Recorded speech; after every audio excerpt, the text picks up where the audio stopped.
আমার এবারের গন্তব্য কোরাল আইল্যান্ড। যাচ্ছি সমুদ্রের বুক চিরে মনোরম দৃশ্য দেখতে দেখতে। আমরা যাচ্ছি ফেরিতে করে। এখানকার ফেরিগুলো দেখতে অনেক সুন্দর। আজকে রৌদ্রোজ্জ্বল দিন, দৃশ্যগুলো আমার চোখে দারুণ লাগছে।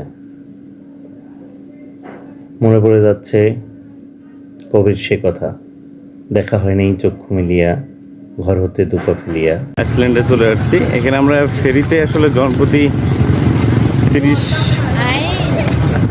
টাকা দিয়ে আর কি, এই থাইল্যান্ডের টাকা দিয়ে আমরা জনপ্রতি এসেছি।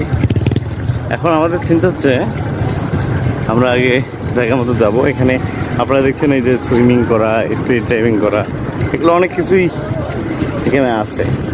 তো আমরা দেখছি, এছাড়া আমাদের আজকে চিন্তা আছে আমরা বাইক নেব, ঘুরবো। দেখা যাক। আমরা এই পেশে আসলাম। শান্ত ভাই একটু হালকা হাইটটা কিছু কন। আমরা কি পরবর্তী পদক্ষেপ বাইক নিচ্ছি আমরা? হ্যাঁ ইনশাল্লাহ। তারেক ভাই চিল মোড়ে এখানে এসে, আপনার কি আজকে কোনো মাইনাস আছে? আজকে প্লাস। এবং আমি যদি বলি আমিও প্লাসে আছি। আজকে আমি প্লাস, এবং আমি হোয়াইট করছি কারণ হচ্ছে এইদিকে রোদ বেশি, তাতে করে গরম কম লাগে, এই জন্য হোয়াইট করা।